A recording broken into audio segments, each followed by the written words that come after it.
Hello everyone, Nikita here. In this presentation, I am going to discuss organotin compounds for specific naming reaction.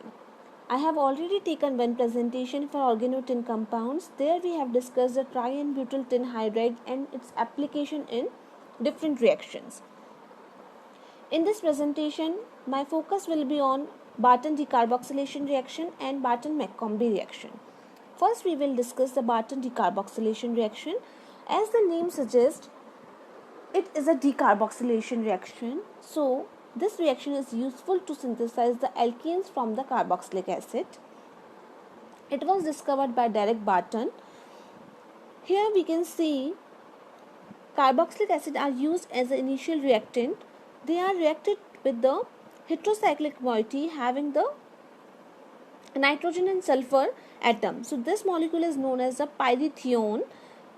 These two reactants are react in presence of DCC and DMAP, that is dicyclohexyl carbodiamide and dimethylaminopiridine, and it will form the thiohydroxomate ester. So we can simply see here the water will eliminate from the acid and alcohol, and it will form the ester molecule. So esterification is happen in first step, and in the other step it will react with the tri and butyl tin hydride in presence of a radical initiator. So it will abscess the proton, and from here it will convert into alkane. CO2 will eliminate and will get this side product. So this reaction involves two steps. First is esterification, is known as Stackledge esterification, and second is the decarboxylation step.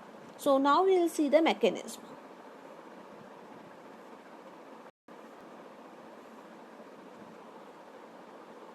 First we will see the mechanism for the Stackledge esterification. Here we have taken the DCC, that is dicyclohexyl carbodiamide, which reacts with the acid. So the lone pair on oxygen of acid will attack on the carbon of DCC, and this hydrogen will absect by the nitrogen. So we will get this product. Now this will react with the DMAP, that is dimethylaminopiridine. Here the structure of DMAP. DMAP acts as the catalyst in the esterification reaction, while the DCC acts as a coupling reagent. So here, due to the presence of the dimethyl amino group in pyridine, it acts as a more basic characteristic. It shows the more basic characteristics as well as it stabilizes the resonating condition. So here the nitrogen of the amino group will provide its lone pair to the ring atom, and this will absects the acyl group from the DCC and removes this side product. Now it removes as in form of anion. Now our CO group is attached with the DMAP, so it absects the acyl group from the DCC. Now alcohol will react with this compound. So here the oxygen has a lone pair in alcohol, and it will attack on the carbonyl carbon. So we'll get this compound. Now because one oxygen has a positive charge with hydrogen atom and other is an oxygen having the negative charge.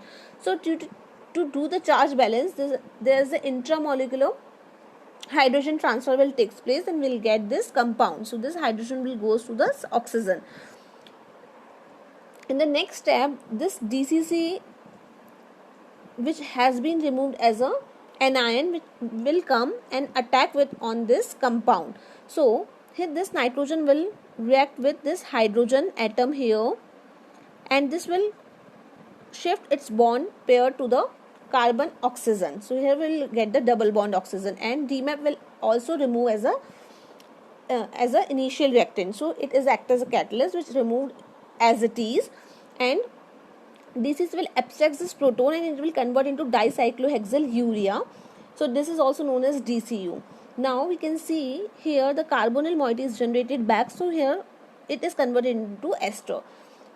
So basically Stackledge esterification is done to convert the acid into ester, where DCC act as a coupling partner as well as DMAP act as a catalyst to enhance the reaction. Now this ester will react with the TBTH. Here we can see the aza-isobutyrylnitrile. AIBN is aza bis isobutyrylnitrile. It is a radical initiator in presence of thermal radiation or light radiation, it will convert into 2-cyano-isopropyl radical, which will abstract the proton from the triene-butyl stannane, and it will convert into the cyanopropane, and stannal radical will generate. This stannal radical will react with the Barton ester or thiohydroxamate ester. So here this stannal radical will attack on the sulfur of this Barton ester. So here the homolytic cleavage will happen. So this pi bond of carbon sulfur will convert into the sigma bond, and we'll get the carbon radical. In the subsequent step, this NO bond will cleave here, and it will generate the RCO radical. This is carboxylic radical will generate, and here the double bond will generate again, so it will form the aromatic moiety. From this carboxylic radical, CO2 will eliminate and forms the alkyl radical. This alkyl radical is so reactive, so it can abstract the proton or other functional moiety also, but here we have used the triene-butyl tin hydride, which is a very good hydrogen donor. So it will provide its hydrogen and will get the alkane, and stannal radical will generate, which is further used for the further used in the subsequent step with the Barton ester to forms the carbon radical and alkyl radical. So by the Barton decarboxylation, carboxylic acids are converted into alkene. Now we will see the Barton-McCombie deoxygenation reaction. This reaction was discovered by the Derek Barton and Stuart McCombie. Here we can see the alcohols are deoxygenated and converted into alkane. So alcohol or hydroxyl functional moiety can be converted into alkanes by removal of oxygen. So we can say it is a deoxygenation reaction where oxygen is removed. It is also a radical substitution reaction. Alcohols first react with the thioacyl chloride, and here HCl will eliminate from these two moieties, and it will convert into ester, thionoester, because it is similar to the ester, where the ester in esters we have the RC double bond OR. Instead of oxygen, here we can see here the sulfur, so its name is given as thionoester. These thionoesters react with the organotin compound in presence of radical initiator, so it will provide the hydrogen to the alkyl radical, and it will convert into alkenes. Now you can see the mechanism. First, in the first step, alcohols are converted into the thionoester molecule. These thionoester molecules are formed in first step, and the other step is the azidobutyronitrile. In presence of thermal radiation, it will convert into 2-cyano-isopropyl radical, which will abstract the hydrogen from the TBTH, and it will convert it into the triene-butyl tin radical. This triene-butyl tin radical is quite active, and it will attack on the carbon sulfur pi bond. So here we can see this C double bond S is attacked by the triene-butyl tin radical. Now this will attack on the sulfur, and by the homolytic cleavage here we will get the carbon radical. So first their OR will form, this sulfur will form the tin with the tin, and will get the,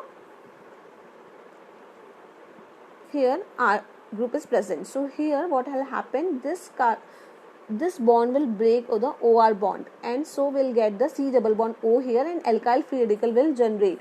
So simply we can say this triene-butyl tin radical will attack on the sulfur radical, and here we'll get this carbon radical. In the next step, this OR bond will break, and here we'll get this double bond O.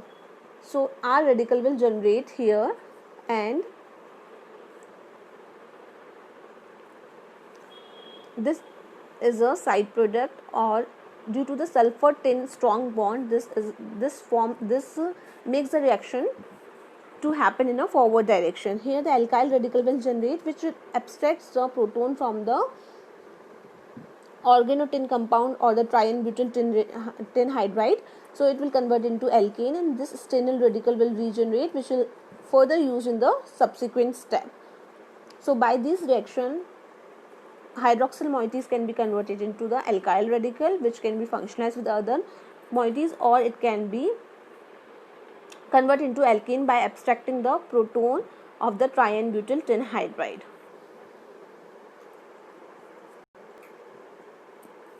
Thank you.